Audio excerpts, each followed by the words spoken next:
Українці, українки. Ukrainian men and Ukrainian women.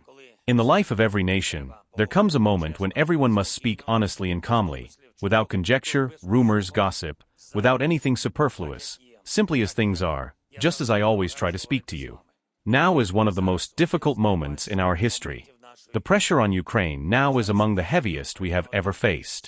At this moment, Ukraine may find itself before a very difficult choice, either the loss of dignity, or the risk of losing a key partner, either the tough 28 points, or an extremely hard winter, the hardest winter. And the further risks are life without freedom, without dignity, without justice. And for us to believe the one who has already attacked us twice, we will be expected to provide answers. The national Ukrainian interest must be taken into account. We are not making loud statements. We will continue to work calmly with America and with all our partners. There will be a constructive search for solutions. With our main partner, I will put forward arguments, I will persuade, offer alternatives, but we will certainly not give the enemy grounds to say that it is Ukraine that does not want peace, that it is Ukraine that is disrupting the process, or that Ukraine is not ready for diplomacy. This will not happen. Ukraine will work swiftly. Today, on Saturday and Sunday, throughout the whole of next week and for as long as necessary, in a 24/7 regime, I will fight to ensure that among all the points of the plan not fewer than 2 are preserved. These are the dignity and the freedom of Ukrainians, because everything else is based on this: our sovereignty, our independence, our land, our people and the Ukrainian future. We will do and must do everything to ensure that the result is the end of the war and not the end of Ukraine, not the end of Europe or global peace. I have just spoken with Europeans.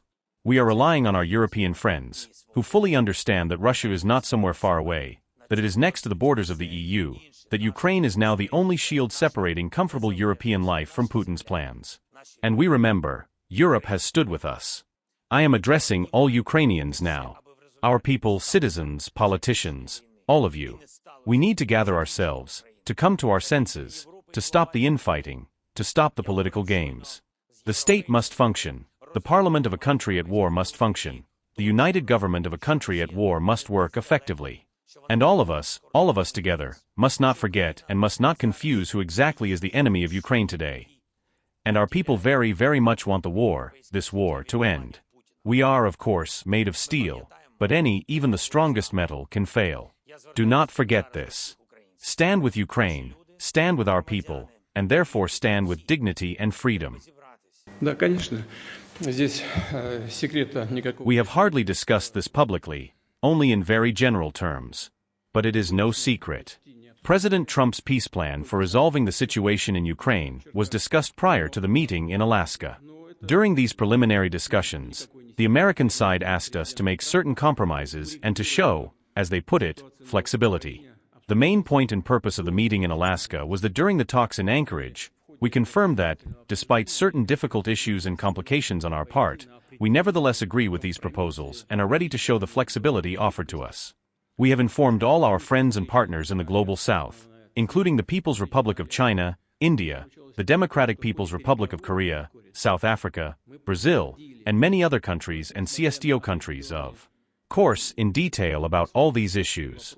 All of our friends and partners, I want to emphasize this, every single one of them, supported these possible agreements. However, we see that after the talks in Alaska, there has been a certain pause on the American side. We know that this is due to Ukraine's de facto rejection of the peace settlement plan proposed by President Trump. I believe that this is precisely why a new version of it has appeared, essentially, a modernized plan consisting of 28 points. We have this text. We received it through our existing channels of communication with the U.S. administration. I believe that it too could form the basis for a final peaceful settlement. But this text has not been discussed with us substantively. I can guess why. I believe the reason is the same. The U.S. administration has so far failed to secure the agreement of the Ukrainian side. Ukraine is against it. Apparently, Ukraine and its European allies are still under the illusion that they can inflict a strategic defeat on Russia on the battlefield.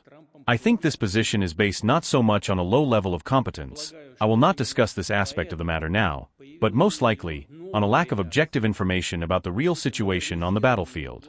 Apparently, neither Ukraine nor Europe understands where this may ultimately lead. I can give you the most recent example, Kupiansk. Quite recently, as we remember, on November 4th, 2 weeks ago, it was publicly stated in Kiev that there were no more than 60 Russian servicemen in this city, and that within the next few days, as was said, this city would be completely unblocked by Ukrainian troops. But I want to inform you that by that moment, on November 4th, the city of Kupiansk was almost entirely in the hands of the Russian armed forces. Our guys were, so to speak, just finishing up and clearing out individual neighborhoods and streets. The fate of the city had already been sealed at that point. What does this tell us? Either the leaders in Kiev do not have objective information about the situation on the front line, or they have it but are simply unable to assess it objectively. If Kiev does not want to discuss President Trump's proposal and refuses to do so, then both they and the European warmongers must understand that the events that took place in Kupiansk will inevitably be repeated in other key areas of the front. Perhaps not as quickly as we would like, but it will inevitably happen again. Overall, this suits us, as it leads to the achievement of the goals of the SMO, Special Military Operation, by armed means and in the course of armed struggle. But, as I have said many times before, we are ready for peace talks and for resolving issues peacefully. However, this requires a substantive discussion of all the details of the proposed plan. We are ready for this.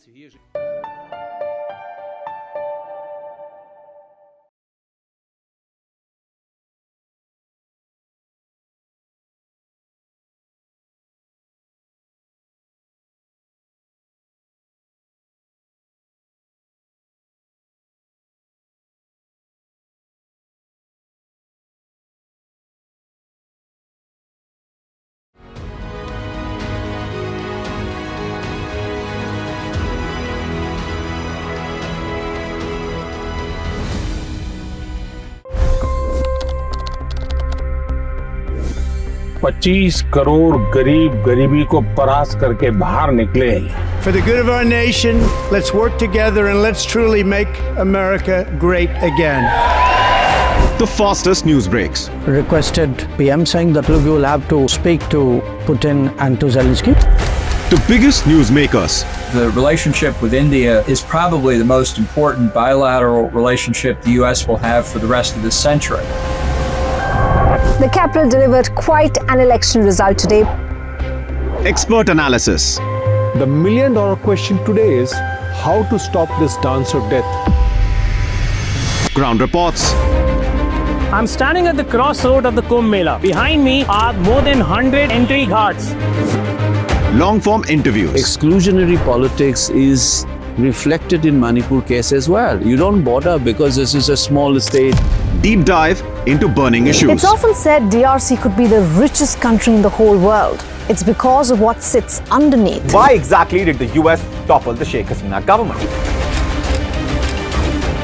HT videos. We don't just break news, we break it down.